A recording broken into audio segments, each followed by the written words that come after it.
Did you know that the most successful pirate of all time was a woman? And not only that, but she was a former prostitute from China. No pirate in history can touch the amount of ships and men that she had under her command in her prime. The fact that she's not regularly mentioned with some of the most famous pirates of all time is actually a crime. And I'm gonna express to you guys today why she needs to be discussed more. Welcome to Obscure History Episode 2, where we discuss the most powerful pirate of all time. If you like this type of content, please consider liking and subscribing. I'm hoping to get these episodes out weekly in the near future. China in the late 1700s was under the rule of the Qing dynasty, which was the very last dynasty in the history of China. And while the rule of Emperor Qianlong was considered the most prosperous of the Qing dynasty, there were a lot of cracks that were showing in China at this time period, which made piracy a viable way of living. And there were a lot of issues going on back then that could be a parallel to today. They were experiencing problems such as severe drought, to starving citizens, but more importantly, the two biggest problems during this time period was a vastly growing opium addiction to the adult population, and also there was a very centralized government that was dealing with a lot of localized threats, so it built a very sizable land army and not as sizable of a navy. A lot of these threats existed because there was actually a lot of wealth inequality building at the time. The local lords were getting rather rich and the peasants were getting extremely poor. And this led to some full-blown revolutions, which were absolutely devastating to the morale and the psyche of the Chinese people. All of this combined with the fact that it's such a gigantic country meant that a lot of the coastal areas were kind of left unguarded, unpoliced, which created a power vacuum in that region. All that being said, Qianlong was a very prosperous emperor. He actually pushed the Chinese borders further than they'd been in a very long time, and he actually increased the population to about 300 million people, which is a lot of people. But that extra group of people, of course, added more problems. This caused China to grow too big, too fast, which created infrastructure problems, and the country couldn't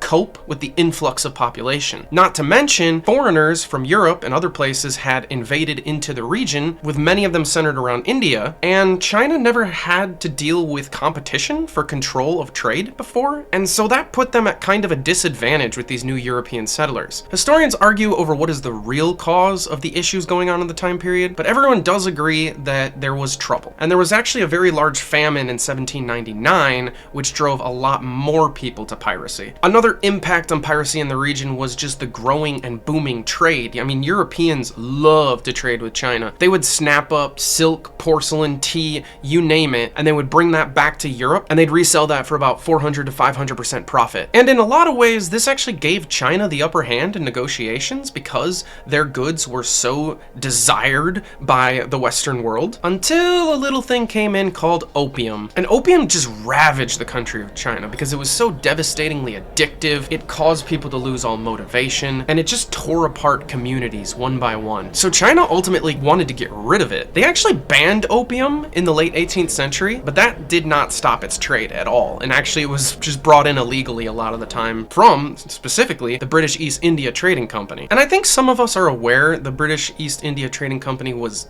evil, but I don't think some people realize how evil they were. So the EITC, as we're gonna call them, they controlled the growers in India. A lot of it was in India, and those growers were then forced to sell their product back to the EITC, and then the EITC took that and sold it to freelance traders who did not technically work for the EITC, who then took it from British-held India and brought it to the Chinese coast, which, like I said, largely unpoliced. From there, it was quickly sold for gold and silver, which was ultimately in turn given back to the East India Trading Company. And a massive amount of the profit that they made was from this deal where they were regularly getting money back. So the EITC were actually some of the world's first major drug runners. I mean, the cartel has nothing on them, but because they wore proper suits and they looked all dandy and snapper, they were considered legitimate and people just accepted their growing influence and power. And so to combat that growing power, piracy became very lucrative. And it wasn't just the men, there were actually tons of women that got into piracy as well. Women held the right to work back then, and they worked a lot of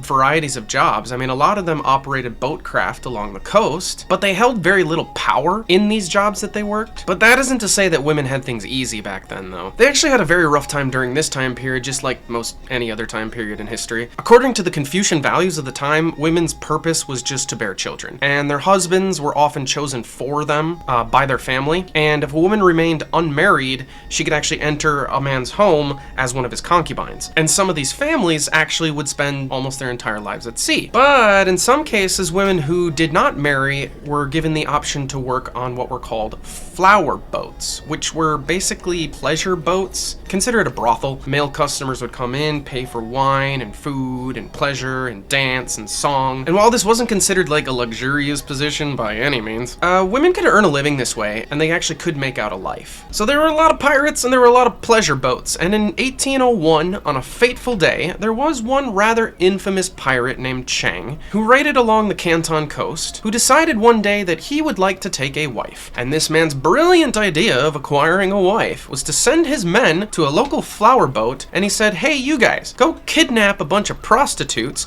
bring them back to my ship, I'll pick one and make her my wife. Of course, as people naturally do. So his men went, grabbed a bunch of women, brought them back to his ship, lined them all up right in front of him. He walked back and forth to decide which one he wanted to take as his wife, and one of them really caught his eye, like really caught his eye. He fell madly in love with this woman just upon seeing her. And he said to his men, this is the one I want to make my wife, untie her so I can ask her to be my wife. So the men went about untying her, and as soon as she was untied, she immediately charged at Chang, jumped on him, and started scratching at him, trying to do as much damage as physically possible to this man. And Chang, being this raunchy barbarian pirate, got turned on by this, and he laughed it off, and he decided that he wanted to be with her even more. So he said, please, please, I want to make you my wife. I will offer you all of the finest silks, the finest jewels. All she had to do was agree to be his wife. And guess what she said in response? She said, no, I will not take those things. In fact, if you want me to be your wife, you are going to give me half of your fleet and half of your wealth, which was quite the ballsy thing to ask of a pirate captain. But believe it or not, Chang agreed. He said, all right, I'll make you my wife. You can have half of everything. And so they got married. And this woman became known as Cheng Yi Sao, which roughly translates to Chang's wife. But we're going to refer to her as Ching Shih for the rest of this, as she was later dubbed posthumously to give her her own identity. And also because there's two Changs in this story, so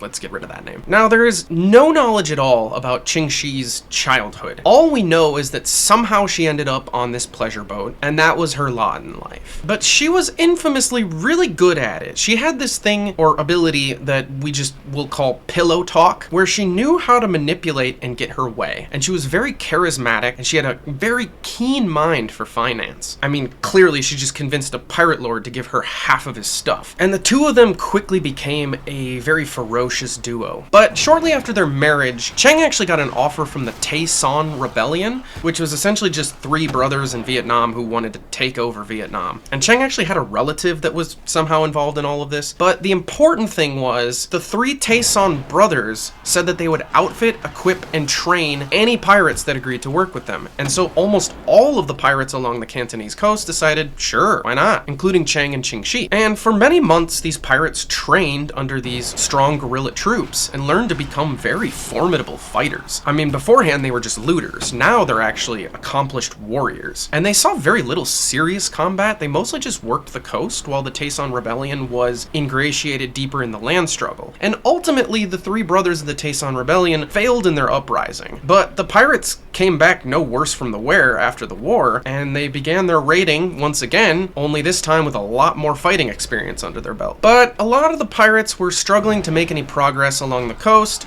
because there was a lot of infighting. They were battling against each other, and they were stealing from each other, and it was just not as profitable as Chang and Ching Shih would have liked. So the power couple actually came together and decided, hey, you know what's a good idea? Let's unify the pirates. Turn them into a strong band. They're already really powerful. Why not pool resources? And because Chang was so fearsome and Ching Shih was such a charismatic and influential financial leader, they were actually able to convince a large chunk of the pirates to band together. And so they became the band of the Six Fleets, all of them serving under Chang. And each of them would have their own specific color that would correspond to their fleet. There was a red flag, a green flag, a black flag, a blue flag, a white flag, and a yellow flag. And Chang would rule the largest fleet, which was the red flag. And so for 2 years, while there was a lot of fighting going on in the mainland China, these pirates grew in strength and kept increasing the sizes of their fleets. They became this unstoppable juggernaut. But then something unthinkable happened. Chang died. Now, there's arguments as to how he died. Most people think he fell overboard during a storm and drowned, but some historians say that he might have actually died in a fight, but either way, he was gone, and someone had to step up in his place. And believe it or not, Ching Shih was immediately able to take over that mantle with actually very little resistance. But FaZe, you might ask, didn't you say that women were not really given leadership positions? Wouldn't she face opposition? Nah, actually no, because you have to understand one major rule during society back then. While women weren't naturally given leadership positions, women always had to assume the duties of the husband when the husband passed away. Usually that just meant running a family and balancing a lot of books, but this was a much more macro example of how a woman could reach a position of status, and she was actually just mostly largely accepted as the leader of the new fleet. And as she wanted to take on more of an overseer type role of the fleets, her first order as admiral was to appoint a new leader of the Red Fleet. And there was a promising young officer who had caught the eye of the entire fleet by the name of Chang Pao, who was actually the adopted son of both Chang and Ching Shih. Chang Pao was actually captured when he was 15 years old from another ship, and he was brought on board and allowed to serve as part of the crew. And he quickly had become one of Chang's major officers. And Chang Pao was loved by everyone. He was universally loved. He dressed very flashily. He wore purple robes, black turban. Apparently he had excellent manners. He wanted to be loved, not feared, which most pirates wanted to be feared. So he was kind of an oddball, but he wanted to be loved and everyone loved him. And he was also a very deeply spiritual man who helped pirates with their religious needs. And so he was the obvious choice for the role. But there's a lot more going on in this that I also have to somehow explain. You see, he might have been the adopted son of Chang and Ching Shih, but he was also kind of the lover of both, but like secretly? I don't know if it was a poly relationship or what, but shortly after Chang Pao was named the leader of the Red Fleet, he actually married his mother, adopted mother, but mother. So she remarried and he became the joint ruler of the fleet as well. And Chang Pao was the final icing on the cake that turned this into the truly unstoppable juggernaut of a pirate force that Ching Shih should be famous for. Because while the Chinese government was off fighting rebellions, this force had grown so massive that literally every single nation at the time was outmanned and outgunned by this fighting force of pirates, including China itself. I mean, it was basically its own self-sufficient country out on the ocean. And you know how I said there was that power vacuum? Someone had to be there to fill it. And so China was theoretically ruled by two different people, the Qing dynasty and Ching Shih's fleet. And I need to impress upon you how this was more of a nation than its own pirate band, and could be referred to as a gang, because they essentially ran extortion schemes against literally every single civilian along the coast. Everybody had to pay for protection from the pirates in order for them to not be attacked by other pirates, or the same pirates. And that made all of the coastal civilians essentially citizens of the pirate empire. I mean, it's basically taxes. That's taxes, man. And they began to rule the salt trade all the way to the rice trade. Every single aspect of the economy was controlled by Ching Shih. And over the next 5 years, she was able to amass her fleet from 50,000 pirates to over 80,000 pirates and over 1,800 ships. Insane. I think you don't understand the perspective of that. The great and famous Blackbeard that everybody says is the best pirate ever, he only had 4 ships and 300 pirates. She had over 80,000 under her command, and no other pirate in history was ever able to maintain anywhere near that number of men and ships. One of the things she is famous for, though, is the pirate code that they came up with during the time, although technically Chang Pao was the one who came up with the code, but she was in charge of everything, so she kind of controlled the narrative. And I don't want to delve too much into the code, but there are a few things about it that were really interesting. Notably, a lot of them were punishments by death. There were a lot of punishables by death. Having affairs, punishable by death. Stealing from a fellow pirate, punishable by death. I mean, there was a lot. But the biggest one is that pirates under her command were allowed to keep 20% of their booty, but they had to give the other 80% into the pot, which essentially was just more advanced forms of taxes. But that's what kept the fleet running, and it's why she was able to sustain such a massive amount. And the pirates agreed to this simply because they were afforded an insane amount of protection, you know? I mean, it was a self-sustaining government, and if you didn't participate, well, then you get nothing. But if you do participate, you get 20%. So, I mean, it's a no-brainer form of control, and apparently pirates are socialists. But by 1808, China was getting kind of pissed. I mean, they had this massive, powerful entity that was encroaching encroaching on their territory and ruining all of their trade. Of course they're angry, but they didn't really have a lot of ways to deal with it. At first, they took 2 big sections of their fleet and they tried to cut off certain sections of Ching Shih's armada, but the pirates were just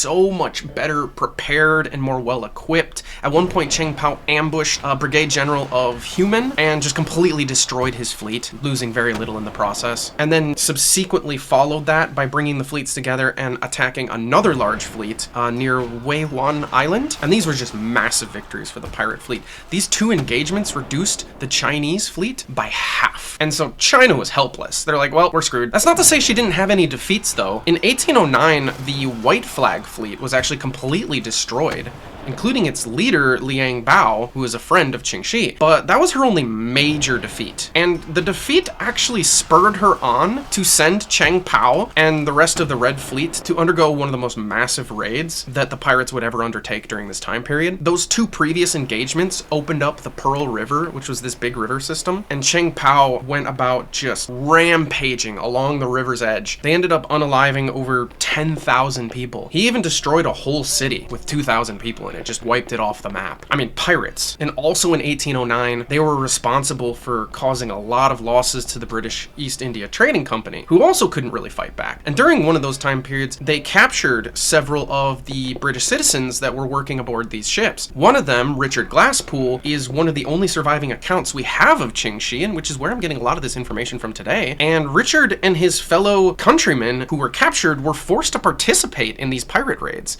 In fact, they were offered $20 per head for every head that they returned. So a lot of these men would be going out, coming back with heads to make money. Weird. And Richard actually manned one of the large guns on the ship, and he was apparently a very good gunner. And he was one of Ching Shih's favorites. She reportedly sprinkled garlic water on him before fights to help protect him from injury. And she allowed him to write about all of their adventures. So China had to come up with new tactics for, like, how do you deal with a fleet of this size? And Emperor Qianlong's second plan was to essentially starve the pirates out of commission by preventing them from having access to these ships that they're plundering. So they forbid any ship, foreign or domestic, from entering the region that Ching Shih terrorized. So essentially all the trading routes had to shift to an entirely different section of China. But because Ching Shih was such an incredibly intelligent financial manipulator, she just found other ways to make money and become successful. And that's when she monopolized the salt trade along that section of the coast. And she essentially controlled all the citizens over there, like I said, running her own country.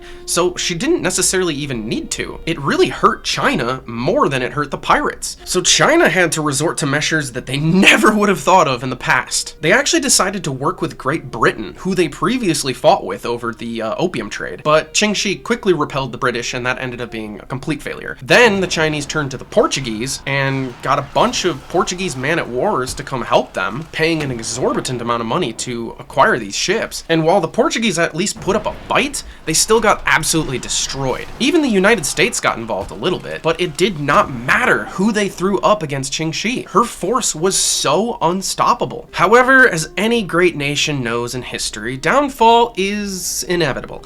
But since foreign powers had no chance of stopping her, it would become an internal problem. And it was ultimately dissension in the ranks that started to bring about her downfall. And that dissension essentially came from one man. You see, the leader of the Black Fleet was this guy by the name of Kuo Po Tai. And Kuo Po Tai was a rather jealous man. He did not like that the Red Fleet got all of the best bounty. You know, Cheng Pao was favored in being the leader of that because he was the husband, and so that they were always put up on a pedestal, and the Black Fleet, they just didn't get enough. So Kuo Po Tai and Cheng Pao, they regularly butted heads. And at one point, when the Chinese were fighting the Portuguese in one of those major battles, he decided that he was gonna back off right before the battle began to try to get Cheng Pao to essentially get destroyed by the Portuguese. Now, Cheng Pao ultimately ended up winning that battle, but he suffered a lot of losses because Kuo Po Tai actually betrayed him. And as you can imagine, Cheng Pao was very upset. And he decided to take matters into his own hands, and he attacked Kuo Po Tai back. And this was a battle that Kuo Po Tai would actually win, because Cheng Pao was a little banged up since the previous battle. So Cheng Pao actually had to slink away with his tail between his legs, but sensing that his days were numbered, Kuo Po Tai realized, oh shoot, I don't have any backing anymore, and I didn't get rid of Cheng Pao, and so now what am I gonna do? Well, Kuo Po Tai did the unthinkable.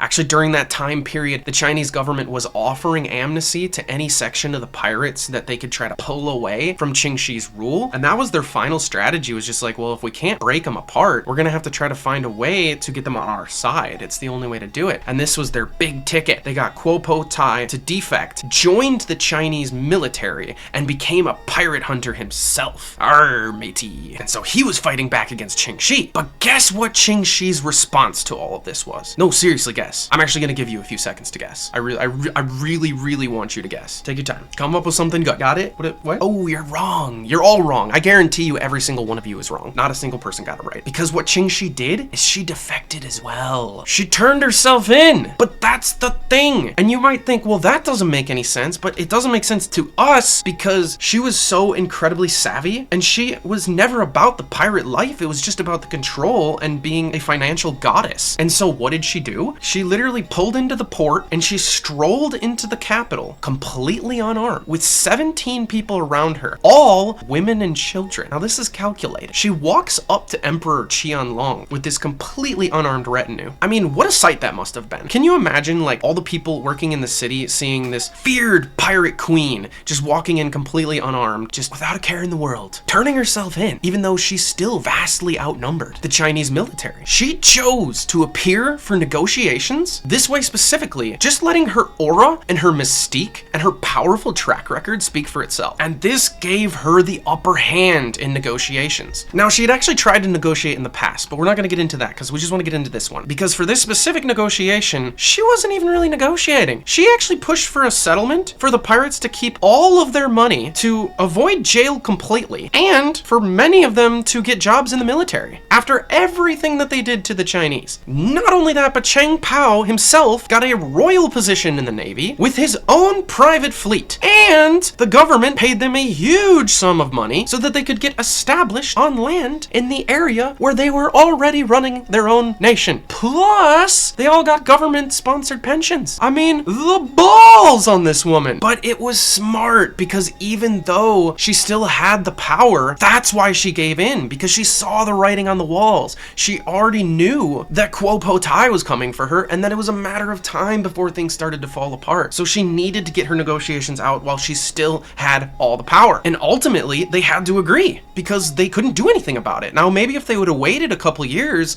they would have had an upper hand, but they were just so ready to get the pirates done with and get trade going again that it was ultimately profitable for both sides. Almost every other pirate in history was either hanged, destroyed, sunk to the bottom of the ocean, and this frickin' woman bought her entire fleet cozy, warm beds to retire in. And that was her legacy. I mean, afterwards, she continued to accrue a lot of money on land, basically ran her people same way, but on land, and she lived a mostly law-abiding life. She operated a gambling house, and it was really successful. She ended up having a son and a daughter with Cheng Pao, and Cheng Pao actually became an extremely powerful general in his own right. And when the Blue Fleet refused to cave in when Ching Shih gave up the pirate life, Cheng Pao was actually sent in with the former Red Fleet, and he completely wiped the Blue Fleet off the map. And so while this video is about Ching Shih, we also have to acknowledge that Cheng Pao was one of the greatest generals potentially in history as well. Now, Cheng Pao died in 1822. I think he was in his 40s or something like that. And Ching Shih apparently remarried again, and she ended up dying in 1844 at the age of 69. Nice. But what's crazy though is that there's just so little on record about her, even though she was more successful than any other pirate in history, as I've already explained. And this is really all the information I could find. I mean, I exhausted every resource, whether that's because she was a woman or because she kept a deeply private life. I mean, when she was the admiral, she kind of stayed cloistered most of the time. Or was it just because she was Chinese? We'll never truly know. But one thing I can tell you is that she was an absolute badass. She deserves more coverage, and she needs to be mentioned up there with some of the greatest pirates of all time. After she gave up the pirate life, pirates in China would never again amass anywhere near that much power, and they returned to the Dark Ages. And even when the Qing dynasty was finally falling, pirates still never reached anywhere near that level of power and success when Qianlong was emperor and was one of the more successful emperors during that time period. So, I mean, that's just even more mind-boggling. So, thank you for listening to my second ever Obscure History video. This was another really fun one, and I hope you liked it. If you'd like to read a little bit more, you should check out the book Pirate Women by Laura Sook Duncombe. I got a decent amount of information from there as well. And not even just on Ching Shih, there's actually a ton of interesting pirate women in history that are in this book, which is rather fascinating. So that is my recommendation if you want to learn more about pirate women of the high seas and what they were able to accomplish, because there's some other ones out there like Grace O'Malley, who I want to do a video on, and of course Anne Bonny and Mary Read, and it's definitely worth checking out. Thanks for watching the video. If you enjoyed this content, please like and subscribe, and hit the bell icon for all notifications.